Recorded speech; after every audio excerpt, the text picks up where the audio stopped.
It says It record. says record. I've never tried it, but I think it works. We are now recording. Oh boy. Welcome to the importance of being earnest. You tell me when we're ready. Okay, my thumbs up. I'm ready to go. Okay. Everyone ready? Mm-hmm. Ready. All right. The Importance of Being Earnest, a trivial comedy for serious people. First act. Morning room in Algernon's flat in Half Moon Street. The room is luxuriously and artistically furnished. The sound of a piano is heard from the adjoining room. Lane is arranging afternoon tea on the table, and after the music has ceased, Algernon enters. Did you hear what I was playing, Lane? I didn't think it was polite to listen, sir. I'm sorry for that, for your sake. I don't play accurately. Anyone can play accurately, but I play with wonderful expression. As far as the piano is concerned, sentiment is my forte. I keep science for life. Yes, sir. And speaking of science of life, have you got the cucumber sandwich cut for Lady Bracknell? Yes, sir. Hands them on a salver. Algernon inspects them, takes two, and sits down on the sofa. Oh, by the way, Lane, I see from your book on Thursday night when Lord Sherman and Mr. Worthing were dining with me, 8 bottles of champagne are entered as having been consumed. Yes, sir. 8 bottles and a pint. Why is it that at a bachelor's establishment, the servants invariably drink the champagne? I merely ask for information. I attribute it to the superior quality of the wine, sir. I've often observed that in married households, the champagne is rarely of a first-rate brand. Good heavens, is marriage so demoralizing as that? I believe it is a very pleasant state, sir. I have had very little experience of it myself up to the present. I have only been married once. That was in consequence of a misunderstanding between myself and a young person. Languidly, I don't know that I am much interested in your family life, Lane. No, sir, it's not a very interesting subject. I never think of it myself. Very natural, I'm sure. That will do, Lane. Thank you. Thank you, sir. Lane goes out. Lane's views on marriage seems somewhat lax. Really, if the lower orders don't set us a good example, what on earth is the use of them? They seem, as a class, to have absolutely no sense of moral responsibility. Enter Lane. Mr. Ernest Worthing. Enter Jack. Lane goes out. How are you, my dear Ernest? What brings you up to town? Oh, pleasure, pleasure. What else should bring one anywhere? Eating as usual, I see, Algie. I believe it is customary in good society to take some slight refreshment at 5 o'clock. Where have you been since last Thursday? Jack sitting down on the sofa. In the country. What on earth do you do there? Pulling off his gloves. When one is in town, one amuses oneself. When one is in the country, one amuses other people. It is excessively boring. And who are the people you amuse? Airily. Oh, neighbors, neighbors. Not nice neighbors in your part of Shropshire? Shropshire. Shropshire? Perfectly horrid. Never speak to one of them. How immensely you must amuse them. Goes over and takes a sandwich. By the way, Shropshire is your county, is it not? Eh? Shropshire? Yes, of course. Hello. Wait. Why all these cups? Why cucumber sandwiches? Why such reckless extravagance in one so young? Who is coming to tea? Oh, merely Aunt Augusta and Gwendolyn? How perfectly delightful. Yes, that is all very well, but I'm afraid Aunt Augusta won't quite approve of your being here. May I ask why? My dear fellow, the way you flirt with Gwendolyn is perfectly disgraceful. It's almost as bad as the way Gwendolyn flirts with you. I'm in love with Gwendolyn. I have come up to town expressly to propose to her. I thought you had come up for pleasure. I call that business. How utterly unromantic you are. I really don't see anything romantic in proposing. It is very romantic to be in love, but there's nothing romantic about a definite proposal. Why, one may be accepted. One usually is, I believe. Then the excitement is all over. The very essence of romance is uncertainty. If I ever get married, I'll certainly try to forget that fact.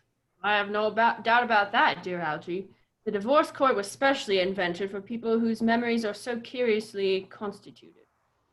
Oh, there's no use speculating on that subject. Divorces are made in heaven. Jack puts out his hand to take a sandwich. Algernon at once interferes. Please don't touch the cucumber sandwiches.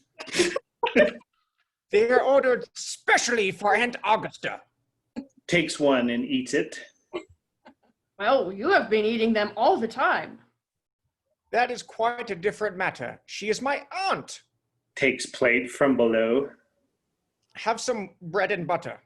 The bread and butter is for Gwendolyn. Gwendolyn is devoted to bread and butter. Jack advancing to table and helping himself. I'm very good bread and butter, it is too. Well, my dear fellow, you need not eat as if you were going to eat it all. You behave as if you were married to her already. You are not married to her already, and I don't think you ever will be. Why on earth do you say that? Well, in the first place, girls never marry the men they flirt with. Girls don't think it's right. Oh, that's nonsense. It isn't. It is a great truth. It accounts for the extraordinary number of bachelors that one sees all over the place. In the second place, I don't give my consent. Your consent? My dear fellow, Gwendolyn is my first cousin, and before I allow you to marry her, you will have to clear up the whole question of Cecily. We need a bell.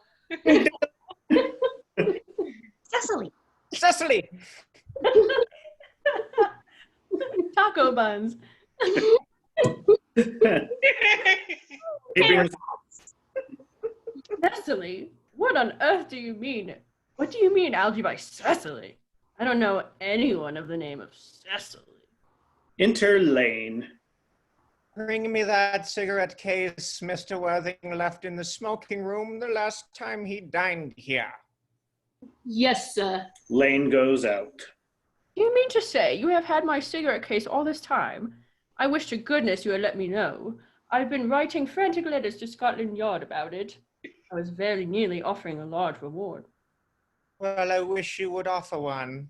I happen to be more than usually hard up. There is no good offering a large reward now that the thing is found. Enter Lane with the cigarette case on a salver. Algernon takes it at once and Lane goes out. I think that is rather mean of you, Ernest, I must say. Opens case and examines it. However, it makes no matter, for now that I look at the inscription inside, I find the thing isn't yours after all. Of course it's mine. Moving to him. You have seen me with it 100 times, and you have no right whatsoever to read what is written inside. It is a very ungentlemanly thing to read a private cigarette case. Oh, it is absurd to have a hard and fast rule about what one should read and what one shouldn't. More than half of modern culture depends on what one shouldn't read. I'm quite aware of the fact, and I don't propose to discuss modern culture. It isn't the sort of thing one should talk in private. I simply want my cigarette case back. Yes, but in this case, but this isn't your cigarette case. This cigarette case is a present from someone of the name Cecily, and you said you didn't know anyone by that name. Well, if you want to know, Cecily happens to be my aunt. Your aunt? Yeah. Yes, charming old lady she is too. Lives in Turnbridge Wells. Just give it back to me, Algie. Retreating back to the sofa. Retreating to back of sofa. But why does she call herself Little Cecily if she is your aunt and lives in Tunbridge Wells? Reading. From Little Cecily with her fondest love. Moving to sofa and kneeling upon it. My dear fellow, what on earth is there in that? Some aunts are tall, some aunts are not tall. That is a matter that surely an aunt may be allowed to decide for herself. You seem to think that every aunt should be exactly like your aunt. That's absurd. For heaven's sake, give me back my cigarette case. Follows Algernon around the room. Yes, but why does your aunt call her uncle? From Little Cecily with her fondest love to her dear Uncle Jack. There's no objection, I admit, to an aunt being a small aunt. But why an aunt, no matter what her size may be, should call her own nephew her uncle, I can't quite make out. Besides, your name isn't Jack at all. It is Ernest. It is in earnest. Jack. You have always told me it was Ernest. I have introduced you to everyone as Ernest. You answer to the name of Ernest. You look as if you were named Ernest. You are the most earnest-looking person I saw in my life. It is perfectly absurd you're saying that your name isn't Ernest. It's on your cards. Here's one of them. Taking it from case. Mr. Ernest Worthing, before the Albany. I'll keep this as proof. Your name is Ernest if ever you attempt to deny it to me, or to Gwendolyn, or to anyone else. Puts the card in his pocket. Well, my name is Ernest in town and Jack in the country, and the cigarette case was given to me in the country. Yes, but that does not account for the fact that your small Aunt Cecily, who lives in Tunbridge Wells, calls you her dear uncle. Come, old boy, you had much better have these things out at once. My dear Algie, you talk exactly as if you were a dentist. It is very vulgar to talk like a dentist when one isn't a dentist. It produces a false impression. Well, that is exactly what dentists always do. Now go on, tell me the whole thing. I may mention that I have always suspected you of being a confirmed and secret Boniberist? Unburious. I'm quite sure of it now. Boniberist? What on earth do you mean by a boniberist? I'll reveal to you the meaning of that incomparable expression as soon as you are kind enough to inform me why you are Ernest in town and Jack in the country. Well, produce my cigarette case first. Here it is. And cigarette case. Produce your explanation and pray make it improbable. Sits on sofa. My dear fellow, there is nothing improbable about my explanation at all. In fact, it's perfectly ordinary. Ordinary. Old Mr. Thomas Cardew, who adopted me when I was a little boy, made me in his will guardian to his granddaughter, Miss Cecily Cardew. Cecily, who addresses me as her uncle from motives of respect that you could not possibly appreciate, lives at my place in the country under the charge of her admirable governess, Miss Prism. Where is this place in the country, by the way? That is nothing to you, dear boy. You are not going to be invited. I may tell you candidly that the place is not in Shropshire. I suspected that, my dear fellow. I have bun-buried all over Shropshire on 2 separate occasions. Now go on. Why are you Ernest in town and Jack in the country? My dear Algie, I don't know whether you will be able to understand my real motives. You are hardly serious enough. When one is placed in the position of guardian, one has to adopt a very high moral tone on all subjects. It's one's duty to do so. and as a high moral tone can hardly be said to conduce very much to either one's health or one's happiness, in order to get up to town, I have always pretended to have a younger brother of the name of Ernest, who lives in the Albany, and gets into the most dreadful scrapes. That, my dear Algy, is the whole truth, pure and simple. The truth is rarely pure and never simple. Modern life would be very tedious if it were either, and modern literature a complete impossibility. That wouldn't be at all a bad thing. Literary criticism is not your forte, my dear fellow. Don't try it. You should leave that to the people who haven't been at a university. They do it so well in the daily papers. What you really are is a Bunburyist.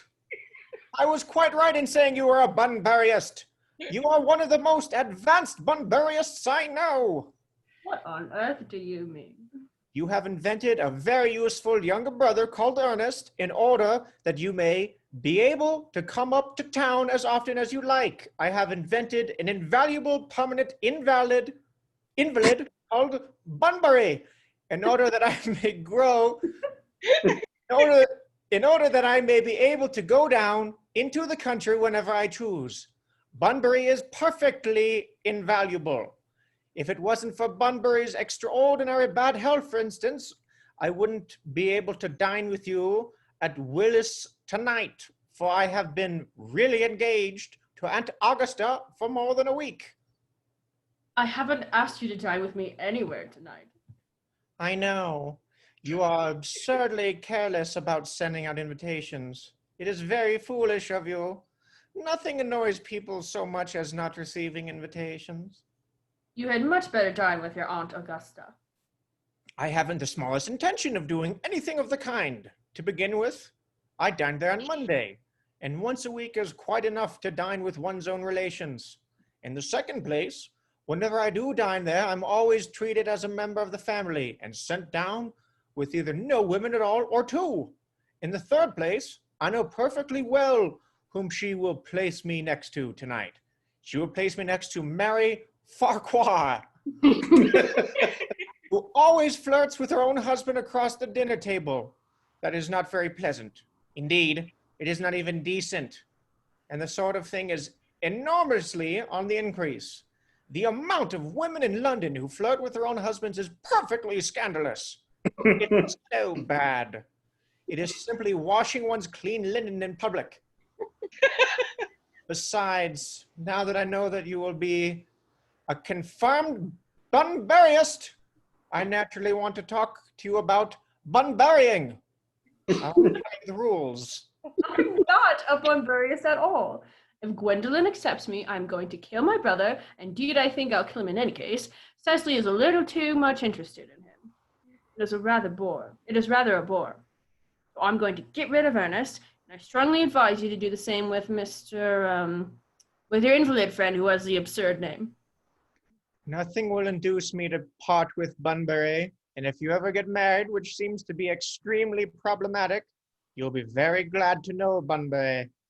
A man who marries without knowing Bunbury has a very tedious time of it. That is nonsense. If I marry a charming girl like Gwendolyn, and she's the only girl I ever saw in my life that I would marry, I certainly won't want to know Bunbury. Then your wife will. You don't seem to realize that in married life, 3 is company and 2 is none. Sentestuously. I don't know what that means. I don't either. I have to look that one up. That, my dear young friend, is the theory that the corrupt French drama has been propounding for the last 50 years. Yes, and that the happy English home has proven in half the time. For heaven's sake, don't try to be cynical. It's perfectly easy to be cynical. My dear fellow, it isn't easy to be anything nowadays. There's such a lot of beastly competition about. The sound of an electric bell is heard. Ah, that must be Aunt Augusta. Only relatives or creditors ever ring that in that Wagnerian manner.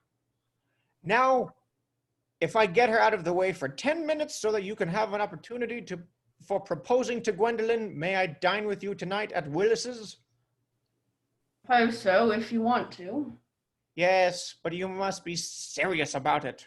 I hate people who are not serious about meals. It's so shallow of them. Enter Lane. Lady Bracknell and Miss Fairfax. Algernon goes forward to meet them. Enter Lady Bracknell and Gwendolyn. Good afternoon, dear. Oh, who am I? Wait, who am I? You're Gwendolyn, Judy. Oh, you're Lady Bracknell. Sorry, go ahead. Good afternoon, dear Algernon. I hope you are behaving very well. I'm feeling very well, Aunt Augusta. That's not quite the same thing. In fact, the two things rarely go together. Sees Jack and bows to him with icy coldness. To Gwendolyn. Dear me, you are smart. I'm always smart, am I not, Mr. Worthing? You're quite perfect, Miss Fairfax. Oh, I hope I am not that. I would leave no room for developments, and I intend to develop in many directions. Gwendolyn and Jack sit down together in the corner. I'm sorry if we are a little late, Algernon, but I was obliged to call on dear Lady Harbury. I hadn't been there since her poor husband's death. I never saw a woman so altered. She looked quite 20 years younger. And now I'll have a cup of tea and one of those nice cucumber sandwiches you promised me. Certainly, Aunt Augusta. Goes over to tea table. Won't you come and sit here, Gwendolyn? Thanks, Mom. I am quite comfortable where I am. Picking up empty plate in horror. Good heavens! Lane, why are there no cucumber sandwiches? I ordered them specially. Gravely. There were no cucumbers in the market this morning, sir. I went down twice. No cucumbers? No, sir. Not even for ready money. That will do, Lane. Thank you. Thank you, sir. Goes out. I am greatly distressed, Aunt Augusta, about there being no cucumbers. Not even ready money. For ready money. Really makes no matter, Algernon. I had some crumpets with Lady Harbury, who seems to me to be living entirely for pleasure now. I hear her hair has turned quite gold from grief. It certainly has changed colour, from what cause I, of course, cannot say. Algernon crosses and hands tea. Thank you. I've quite a treat for you tonight, Algernon. I'm going to send you down with Mary Farquhar. She is such a nice woman and so attentive to her husband. It's delightful to watch them. I am afraid, Aunt Augusta, I shall have to give up the pleasure of dining with you tonight, after all. Frowning. I hope not, Algernon. I would put my table completely out. Your uncle would have to dine upstairs. Fortunately, he is accustomed to that.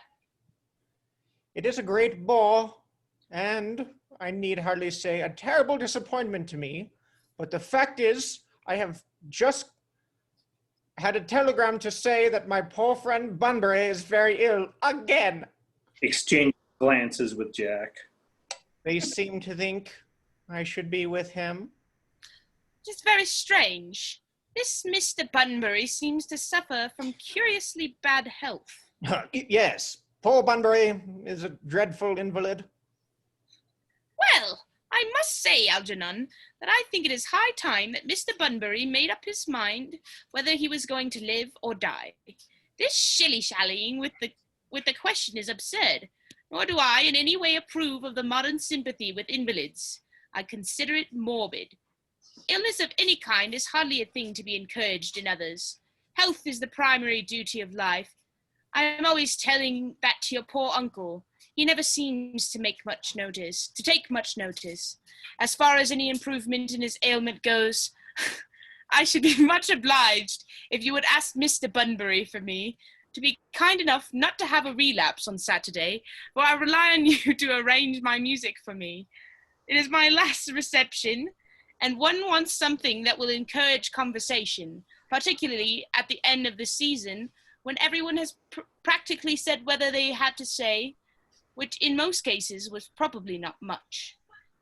I'll speak to Bunbury, Aunt Augusta, if he is still conscious, and I think I can promise you he'll be all right by Saturday. Of course, the music is a great difficulty. You see, if one plays good music, people don't listen. And if one plays bad music, people don't talk.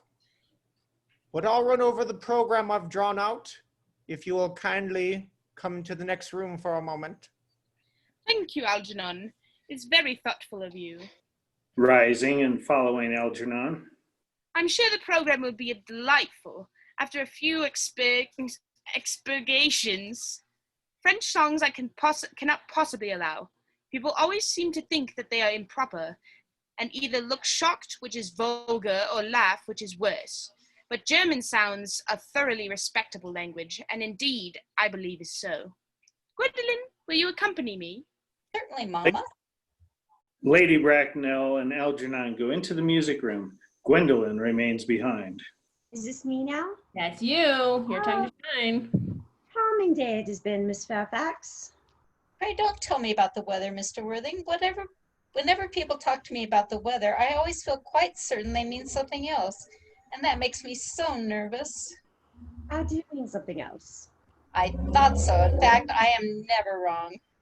And I would like to be allowed to take advantage of Lady Bracknell's temporary absence. I would certainly advise you to do so. Mama has a way of coming back suddenly into a room that I have often had to speak to her about.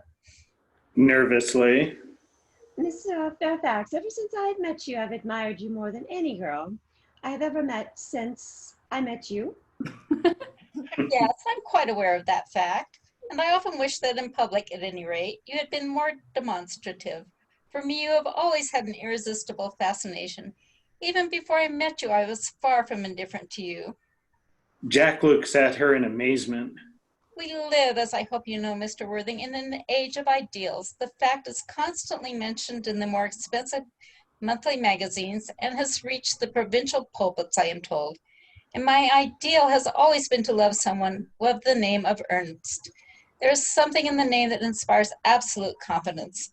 The moment Algernon first mentioned to me that he had a friend called Ernest, I knew I was destined to love you. You really love me, Gwendolyn. Oh, passionately. Darling, you don't know how happy you've made me. My own Ernest. But you don't really mean to say that you couldn't love me if my name wasn't Ernest? But your name is Ernest.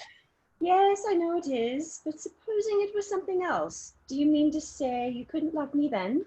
Glibly. That is clearly a metaphysical speculation, and like most metaphysical speculations, has very little reference at all to the actual facts of real life as we know them. Personally, darling, to speak quite candidly, I don't much care about the name of Ernest. I don't think the name suits me at all. It suits you perfectly. It's a divine name. It has music of its own. It produces vibrations. Well, really, Gwendolyn, I must say that I think there are lots of other much nicer names. I think Jack, for instance, a charming name. Jack? No, there's very little music in the name Jack, if any at all, indeed. It does not thrill. It produces absolutely no vibrations. I have known several Jacks, and they all, without exception, were more than usually plain. Besides, Jack is a notorious domesticity for John, and I pity any woman who is married to a man called John. She would probably never be allowed to know the entrancing pleasure of a single moment's solitude. The only real safe name is Ernest. Gwendolyn, I must get christened at once. We must get married at once. There is no time to be lost. Married, Mr. Worthing? Astounded. Well, surely, you know that I love you, and you led me to believe, Miss Fairfax, that you are not absolutely indifferent to me. I adore you, but you haven't proposed to me yet. Nothing has been said at all about marriage. The subject has not even been touched on. Well, may I propose to you now? I think it would be an admirable opportunity, and to spare you any possible disappointment, Mr. Worthing, I think it only fair to tell you quite frankly beforehand that I am fully determined to accept you. Gwendolyn! Yes, Mr. Worthing, what have you got to say to me? You know what I've got to say to you. Yes, but you don't say it. Gwendolyn, will you marry me? Goes on his knees. Of course I will, darling. How long have you been about it? I'm afraid you have had very little experience in how to propose. My own one. I've never loved anyone in the world but you. Yes, but men often propose for practice. I know my brother Gerald does. All my girlfriends tell me so. And what wonderfully blue eyes you have, Ernest. They're quite, quite blue. I hope you will always look at me just like that, especially when there are other people present. Enter Lady Blacknell. Mr. Worthing, rise, sir, from this semi-recumbent posture. It is most indecorous. Mama, He tries to rise. She restrains him. I must beg you to retire. This is no place for you. Besides, Mr. Worthing has not quite finished yet. Finished what, may I ask? I'm engaged to Mr. Worthing, Mama. They rise together. Pardon me, you are not engaged to anyone. When you do become engaged to someone, I or your father, should his health permit him, will inform you of the fact. An engagement should come on a young girl as a surprise, pleasant or unpleasant, as the case may be. It is hardly a matter that she could be allowed to arrange for herself. And now I have a few questions to put to you, Mr. Worthing. While I am making these inquiries, you, Gwendolen, will wait for me below in the carriage. Reproachfully. Mama! In the carriage, Gwendolen! Gwendolen goes to the door. She and Jack blow kisses to each other behind Lady Bracknell's back. Lady Bracknell looks very as if she could not understand what the noise was. Finally turns around. Gwendolen, the carriage! Yes, Mama. Goes out looking back at Jack. Oh my gosh. You can take a seat, Mr. Worthing. Looks in her pocket for notebook and pencil. Thank you, Lady Bracknell. I prefer standing. Pencil and notebook in hand. I feel bound to tell you that you are not down on my list of eligible young men, although I have the same list as the dear Duchess of Bolton has. We work together, in fact. However, I'm quite ready to enter your name, should your answers be what a really affectionate mother requires. Do you smoke? Well, yes, I admit, I smoke. I'm glad to hear that. A man should always have an occupation of some kind. There are far too many idle men in London as it is.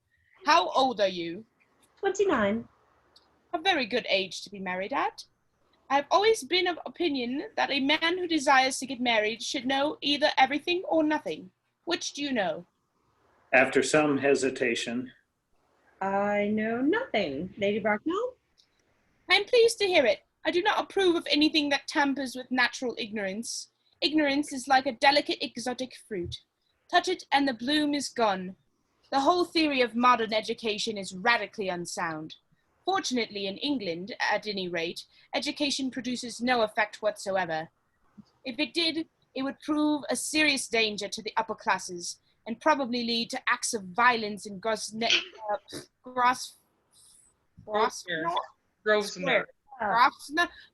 Square. What is your income? Between 7,000 and 8,000 a year. Makes a note in her book. In land or investments? In investments chiefly.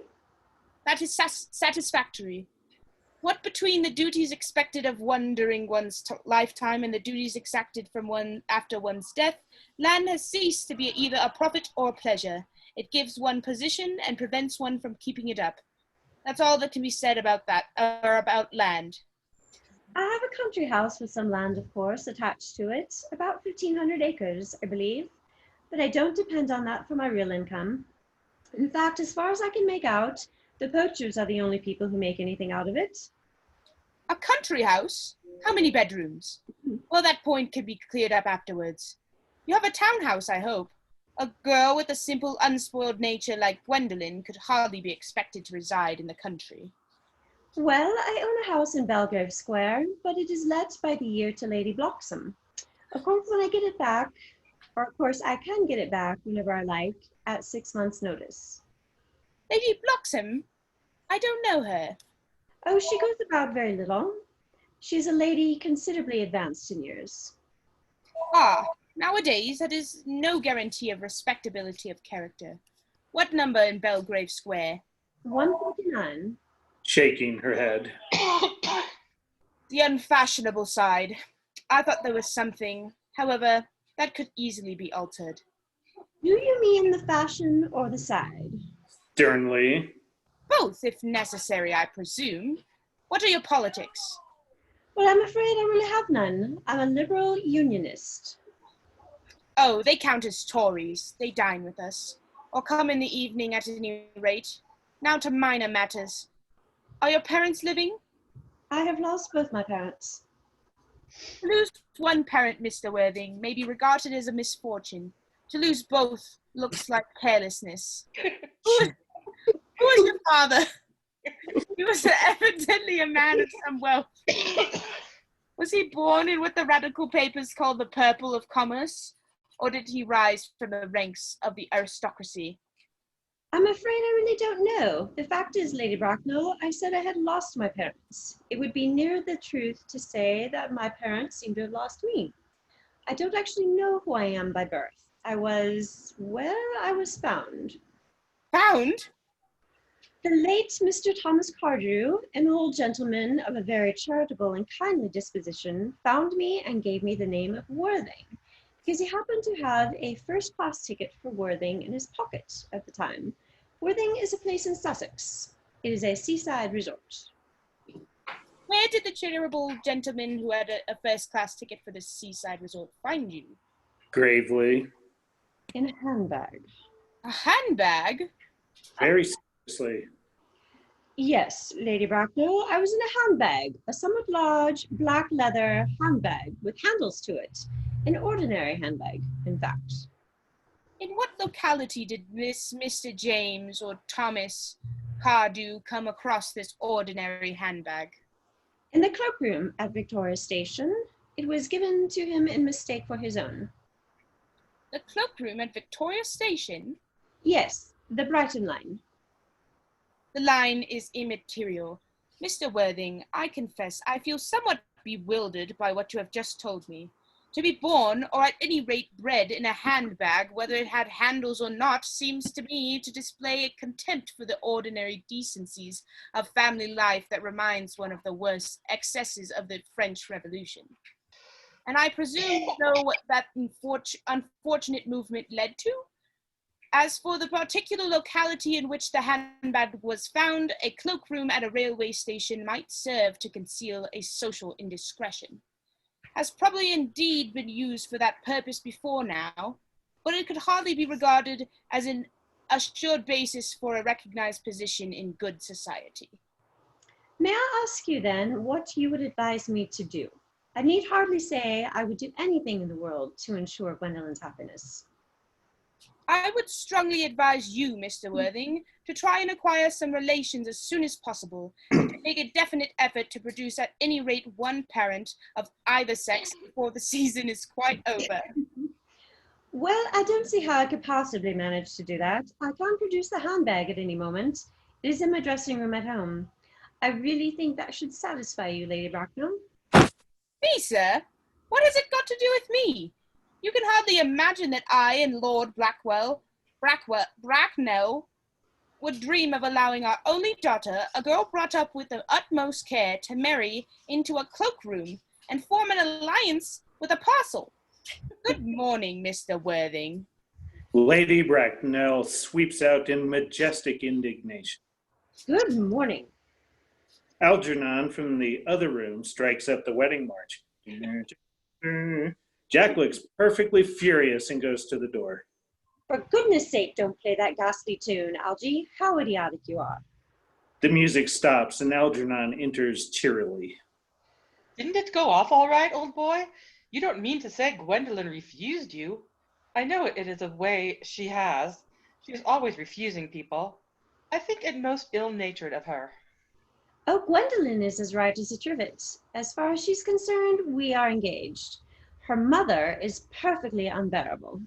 Never met such a gorgon. I don't really know what a gorgon is, but I'm quite sure that Lady Bracknell is one. In any case, she is a monster. Without being a myth, which is rather unfair, I beg your pardon, Algy, I suppose I shouldn't talk about your own aunt in that way before you. My dear boy, I love hearing my relations abused. It is the only thing that makes me put up with them at all. Relations are simply a tedious pack of people who haven't got the remotest knowledge of how to live, nor the smallest instinct about when to die. Ah, that is nonsense. It isn't. Well, I won't argue about the matter. You always want to argue about things. That is exactly what things were originally made for. Upon my word, if I thought that, I'd shoot myself. A pause. You don't think that there's any chance of Gwendolyn becoming like her mother in about 150 years, do you, Algie? All women become like their mothers. That is their tragedy. No man does. That's his. Is that clever? It is perfectly phrased and quite as true as any observation in civilized life should be. I am sick to death of cleverness. Everybody is clever nowadays. You can't go anywhere without meeting clever people. The thing has become an absolute public nuisance. I wish to goodness we had a few fools left. We have. Sarah has to leave. I have to leave. I'm sorry, but you guys keep reading. Okay. Well, sorry. Bye. We'll see you next week. All right. Bye. Thank you. Talk to you later. Bye. Bye. Okay. So, say. I said we have, and okay then. All right. I should extremely like to meet them. What do they talk about? The fools? Oh, about the clever people, of course. What fools? By the way, did you tell Gwendolyn the truth about you being Ernest in town and Jack in the country? In a very patronizing manner. My dear fellow, the truth isn't quite the sort of thing that tells to a nice, sweet, refined girl. What extraordinary ideas you have about the way to behave to a woman. The only way to behave to a woman is to make love to her if she is pretty, and to someone else if she is plain. Oh, that is nonsense. What about your brother? What about the profligate Ernest? Oh, before the end of the week, I shall have got rid of him. I'll say he died in Paris of apoplexy. Lots of people die of apoplexy quite suddenly, don't they? Yes, but it's hereditary, my dear fellow. It's the sort of thing that runs in families. You had much better say a severe chill.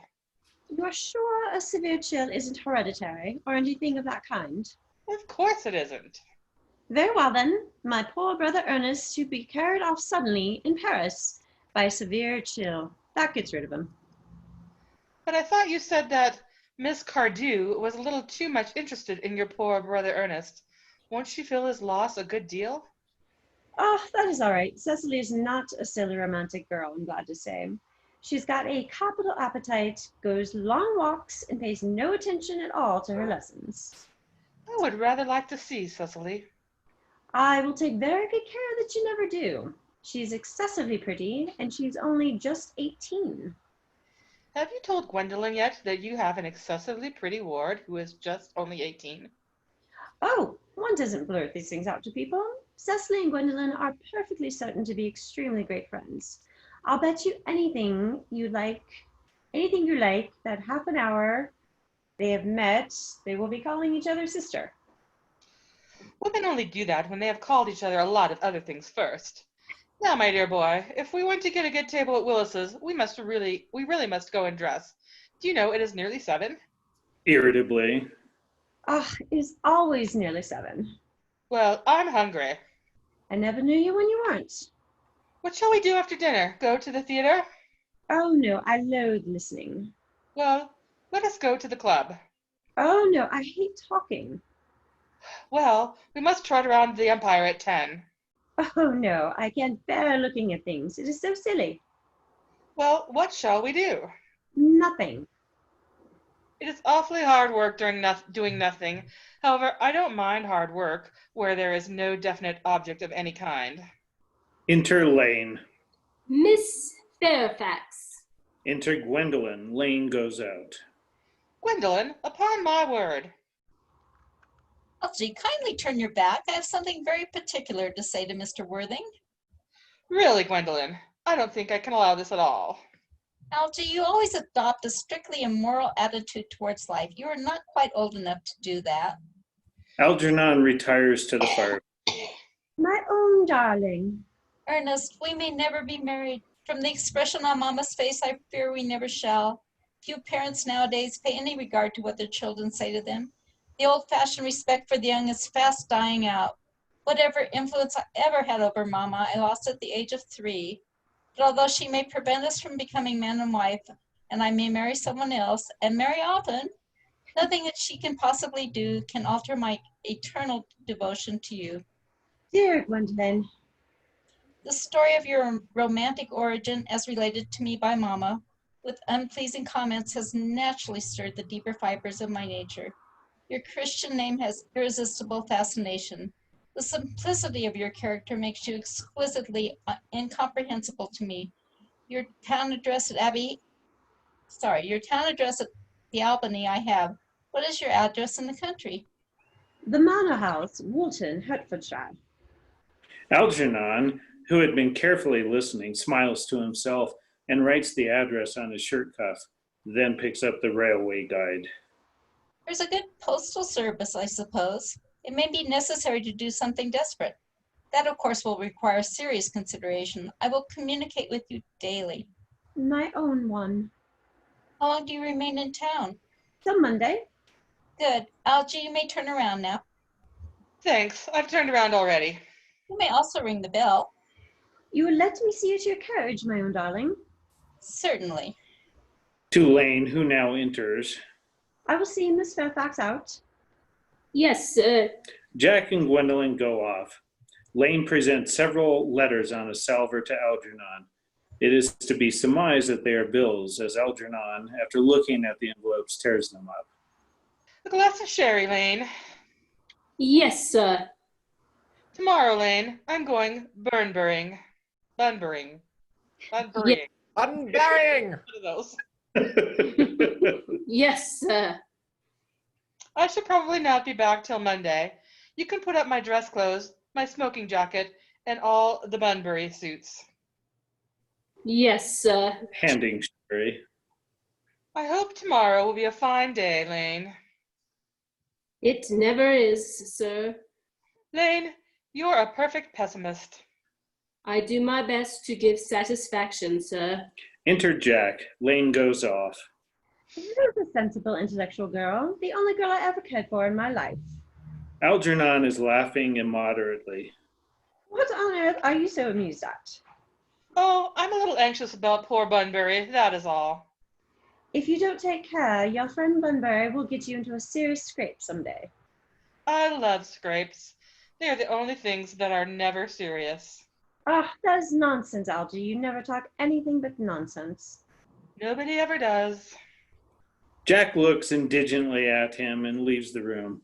Algernon lights a cigarette, reads his shirt cuff, and smiles. Act drop. Yay! Yeah, I think you missed your calling. I didn't know you were such an actor. Awesome. That was awesome. Okay, I'm going to stop recording here. A little more than an hour. Well, actually, no, because we started